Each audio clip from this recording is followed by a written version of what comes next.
Bem, boa tarde, caros alunos. Fiz um pequeno vídeo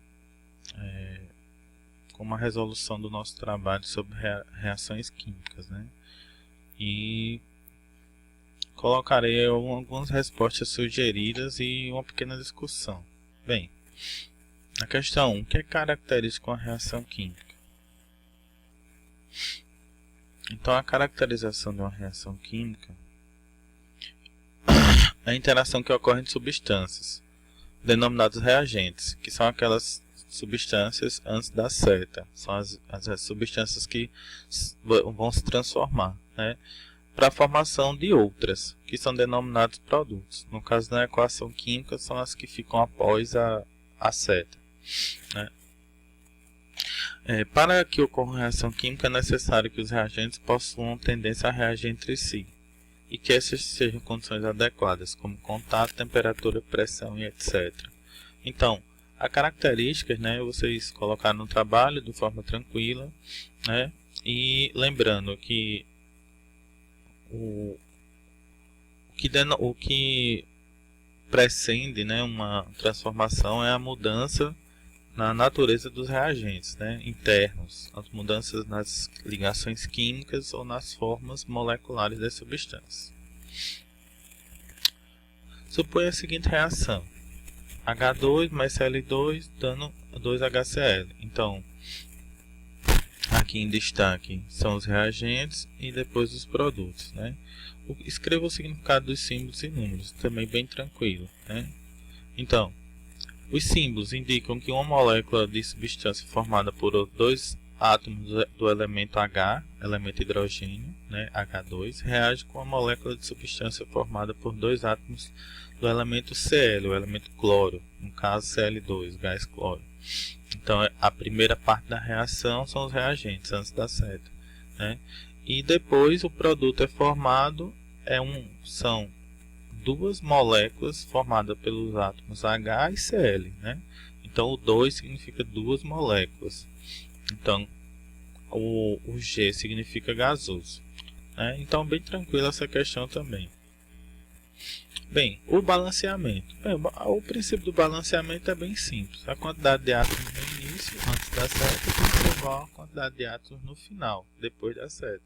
Obedecendo o quê? Os números subscritos, chamam índice de atomicidade, e os coeficientes que são utilizados para o quê? Multiplicar os números de átomos, equalizando os dois lados da equação. Então, na letra A, nós temos o quê? O H2SO4, né, ganha um coeficiente 3 para o quê? Igualar a quantidade de hidrogênios no início e no final, né? Então, o 2 do ferro está com um coeficiente estequiométrico no reagente antes da seta, e no final ele vira índice. Mas o resultado é que nós temos dois átomos de ferro, e assim sucessivamente. O detalhe, né? Aqui, quando tem parênteses, significa que dentro do parênteses está sendo multiplicado por esse número. Então, você pode entender que tem 3 enxofre e 12 oxigênio nessa molécula como um todo, né? Então, o número de oxigênio está balanceado. Vamos observar. No início eu tinha 3 vezes 4, 12 oxigênio aqui. 3 vezes 1, 3. Vezes 2, 6. Então, 6 mais 12, né, dá 18 oxigênio. E no final eu tenho quanto? 3 vezes 4, 12 oxigênio, mais 6 vezes 1 aqui, ó, dá 6 oxigênio, somando 18 também. Na letra B, bem simples, né? Nós temos 2 nitrogênios aqui, com 2 nitrogênios da molécula, multiplicado por 2. Ao todo eu tenho quanto? 4 dessa primeira molécula, mais 2 dessa segunda, que é igual ao número final, que é 3 vezes 2. E na letra C, bem simples também, né? Só adição de oxigênio. Eu tenho 4 oxigênio aqui, com 2 dá 6. E aqui 2 vezes 3, 6 oxigênio. Só tenho apenas 2 enxofre, 2 enxofre. Bem, essa também é bem simples também, né? A gente viu. É uma questão de dupla troca, né? Entre os componentes que trocam elementos, né? Na letra A e na letra B de simples troca. A e B estavam formando um casal e C atrapalhou, né? Roubou e C roubou B, no caso, e deixou A só. Bem tranquilo também. Essa reação, né, de hidrogenocarbonato de sódio, a gente viu, né, um sal ácido, certo? Ou seja, ele ainda não terminou sua ionização. Ele pode ser utilizado como para diminuir a acidez estomacal. Escreva a correção de reação desses dois compostos. Então, aqui está a reação, né? Como vocês podem ver, também balanceado, porque esse HCl aqui, ó, esse HDCl, ele completa a reação formando o H2CO3. E o cloro se junta com Na. Então, NaCl é um sal que não tem acidez. E H2CO3 é um ácido fraquíssimo, que se decompõe em CO2 e em água. É isso que faz um pouco a gente arrotar quando a gente toma esse tipo de ácido, a liberação do CO2. Bem, o que é que significa volatilidade? Né? E qual a relação entre volatilidade e uma substância e forças intermoleculares? Bem, a volatilidade é a capacidade que uma substância tem de se transformar em fase de vapor, né? Por exemplo, perfumes são muito voláteis, né? Isso é uma coisa que tem que ser para dar o cheiro dele, né? Então, a volatilidade tem a ver com cheiro, né? Substâncias que possuem ou desprendem muito cheiro, eles são bastante voláteis, né? E o que é que explica as forças intermoleculares? Bem, a gente viu que a gente tem forças fortes e fracas. Quanto maior é a força intermolecular, maior é a prisão, né? A coesão dessas moléculas. Então, água é uma substância que não tem quase nenhum cheiro, porque ela é extremamente fixa. As moléculas vaporizam muito pouco.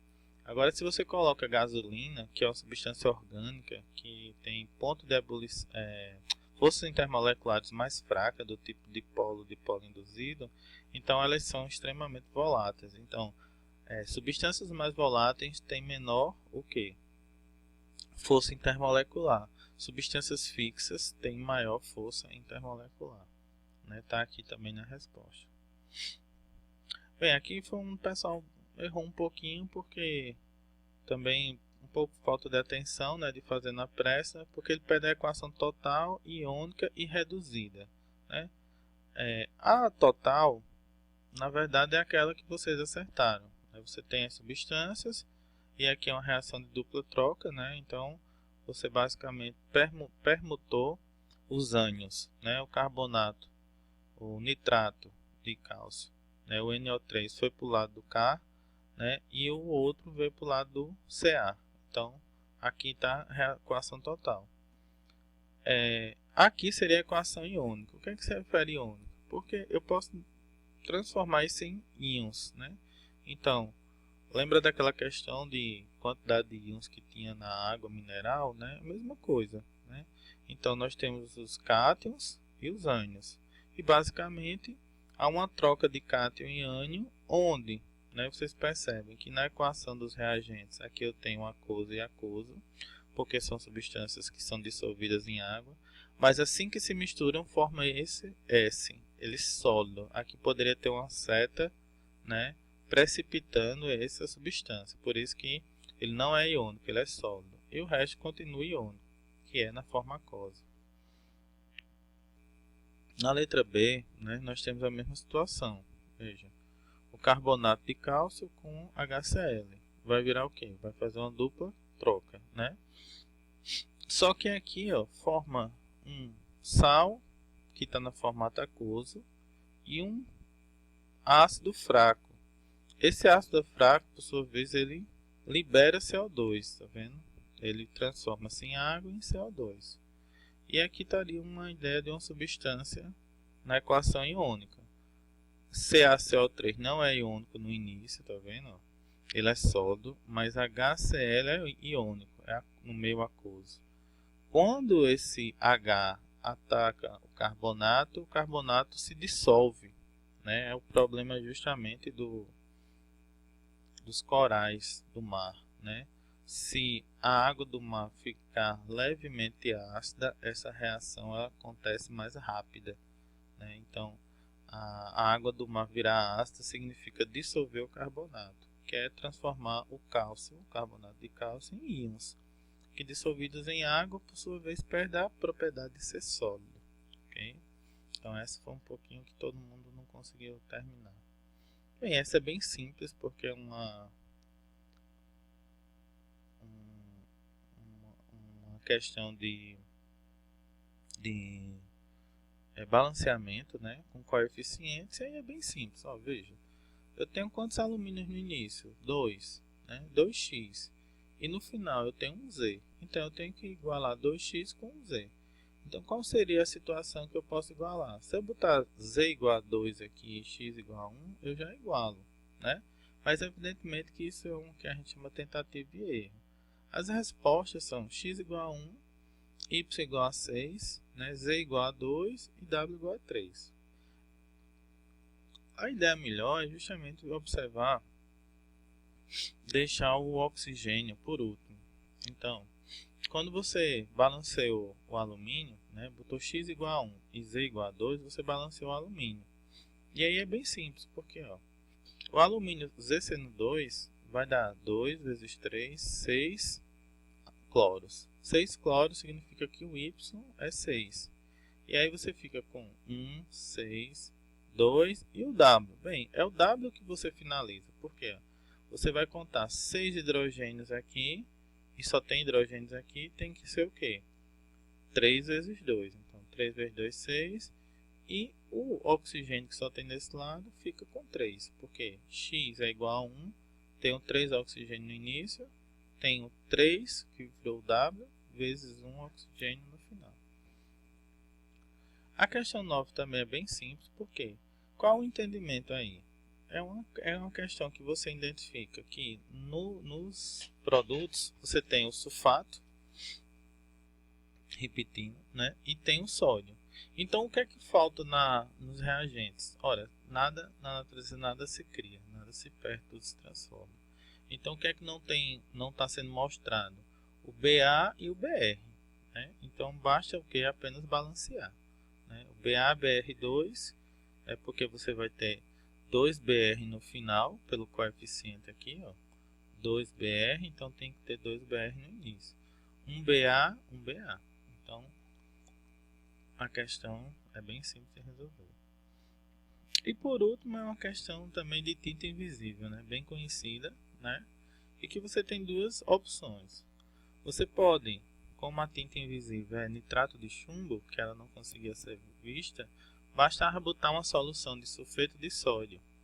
Esse sulfeto de sódio, ao reagir, transforma nesse PBS, que é um sólido. Então a tinta ia começar a aparecer porque ia solidificar o PBS, né?